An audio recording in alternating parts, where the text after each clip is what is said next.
Hello everyone, my name is Chit Wei, and today I want to talk about achieving peace. Let me tell you a little story about irony. If a genie was standing next to me right now and asked all the audience members what their three wishes are, chances are one of you will say world peace. Seriously, one of you will say world peace. Even in those pageant shows, at the very end when they're asked those highly intellectual questions, their answers always revolve somewhere around that topic, world peace and whatnot. But the irony lies in the fact that no one actually wants to work towards it. Throughout history, we have been violent for different reasons. You can check our history books for evidence. These days, they have found a new reason.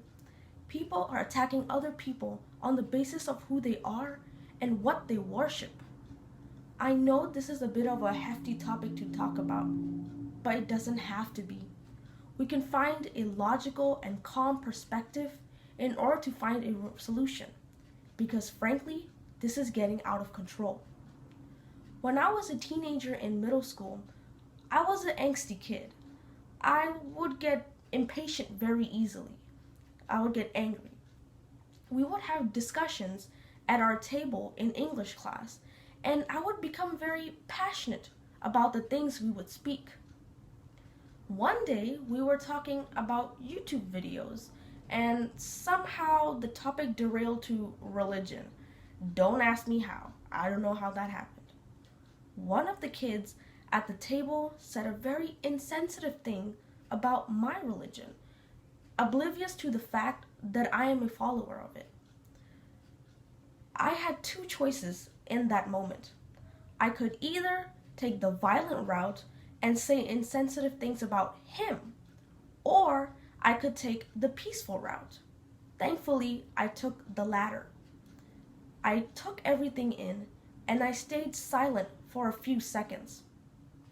Then I proceeded to say, "You do realize that a person that follows this faith is at the table, right?" And a horrified look swept across his face. The next day, he came up to me and apologized. And if I'm being honest, he had the most genuine sorry look on his face. And the day after that, and the day after, he would always come back and apologize because he knew he messed up. If I had argued with him that day, he would have never realized his mistake. The problem does not just lie in him. The problem lies in everyone who cannot seem to fathom the fact that this beautiful world is made out of different cultures and religions. We have to learn to live in harmony because that's what makes our humanity great. In order to live in harmony, we have to ask each other questions because learning different things make things fun.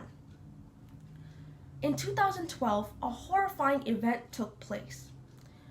It was supposed to be a peaceful worship in the Oak Creek Sikh Temple in Wisconsin. However, a shooter walked in and killed 6 people, including the officer that tried to stop him. He was never punished for his crimes because he committed suicide at the scene itself. Imagine having so much hatred in your heart that you are able to kill innocent people and take your own life at the very end. The people that survived that shootings lost their loved ones, and their sense of security in that temple was shattered forever. Unfortunately, history repeated itself in 2019.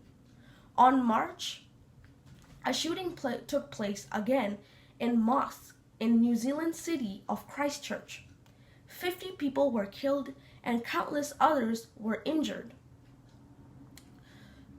The person that did the shooting had a manifesto in where he mentioned how much he hates Muslims and how he was inspired by other shooters in history.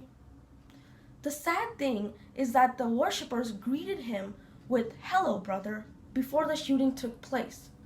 Just look at the contrast between the welcoming side and the side that is just not ready to accept foreign people. When I first heard this news as a Muslim myself, I was disgusted. But then I remembered that these people only had one thing in mind. Foreign religions are dangerous to them. They do not want to accept something that is different into their society. What we need to know is that every religion and culture has bad people in them, but it does not translate to the whole religion being bad. Remember, religion does not determine whether you are a criminal or not. Your actions do. According to a psychologist in the San Diego Medical Center, the survivors of these shootings usually end up with PTSD, mood, and anxiety disorders. Sometimes these disorders are so bad that it pushes them to the brink of suicide. The effects of his shootings last forever, even though the violence may seem only in an instant. So what we need to remember is that we need to educate others in order to decrease the ignorance.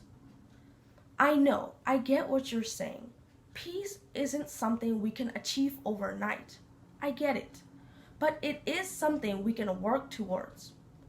Because violence on the basis of prejudice is unjustifiable. Thank you for coming to my TED Talk.